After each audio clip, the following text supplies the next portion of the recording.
Bonjour Philippe. Bonjour.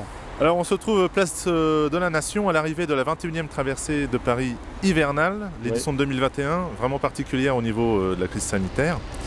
Alors qu'est-ce que représente pour vous la traversée de Paris? Alors ça fait plaisir, c'est une très belle manifestation. Ça fait plaisir parce que ça faisait un petit moment qu'on ne pouvait pas faire de sortie. Donc là, je crois que plus de 700 véhicules anciens ont traversé Paris, dont ces 4 autobus que vous voyez juste derrière moi.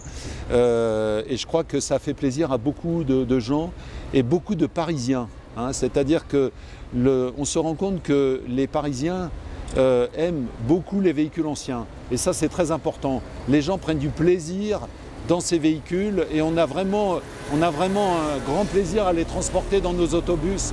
Donc ce sont les autobus de l'Amtuir. En parlant de votre autobus, pouvez-vous nous le présenter? Donc cet autobus de 1932 est un autobus Renault TN6 qui a transporté beaucoup de gens jusque dans les années 60 quoi. Et donc qui est maintenu en parfait état par l'association Amtuir. Donc c'est le musée des transports urbains qui est à Chelles et qui possède une très très belle collection de transports urbains, de véhicules de transport urbain. Et donc voilà, je crois que tout le monde était très content de monter dans ces autobus.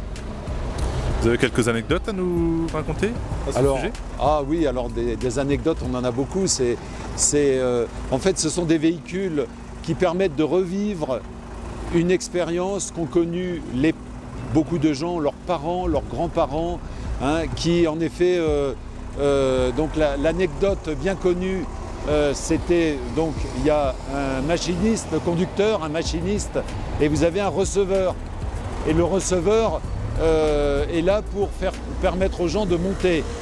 Et très souvent, le véhicule repart à l'arrêt et les gens courent derrière l'autobus et montent dans l'autobus en marche. Et ça, c'est typique de ces autobus d'avant-guerre, puisque c'est des bus d'avant-guerre.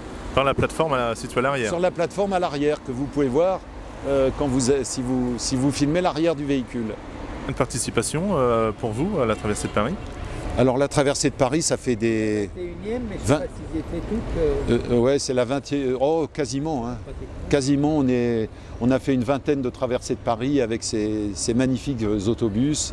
Et je crois que ça fait partie du paysage parisien. Hein. Et c'est très important dans ce moment où on parle. Alors là, je vais dire aussi que je suis administrateur de la Fédération française du véhicule d'époque, la FFVE.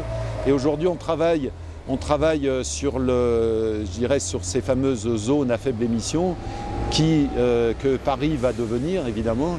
Et c'est important de montrer que nos véhicules sont toujours en très bon état, ne polluent pas plus qu'à l'époque, hein, sont très bien entretenus et ne roulent pas beaucoup évidemment. Donc c'est important voilà.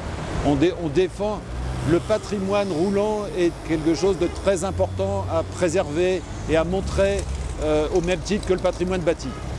Justement, qu'est-ce que cette réglementation risque de changer par rapport aux véhicules anciens? Alors, je ne peux pas prendre de position sur le sujet. C'est notre président Jean-Louis Blanc qui travaille aujourd'hui, qui pilote cette affaire avec les pouvoirs publics. Mais tout ce que je peux vous dire, c'est qu'on met toute notre énergie et qu'on espère bien avoir une liberté de circulation avec les véhicules anciens, étant donné que ceux-ci ne roulent pas beaucoup. Donc voilà, c'est vraiment les véhicules qui sont en carte grise collection, en certificat d'immatriculation collection. Voilà, on espère bien ça et on y travaille et on défend, on est là aussi à la FFVE pour défendre tout le milieu de l'automobile ancienne, bien sûr. Pour suivre l'actualité par rapport aux véhicules anciens. Alors oui, donc c'est sur le site internet de la Fédération. Hein. Donc aujourd'hui sur le site internet, on explique régulièrement où on en est, quelles sont les actions qu'on fait, voilà.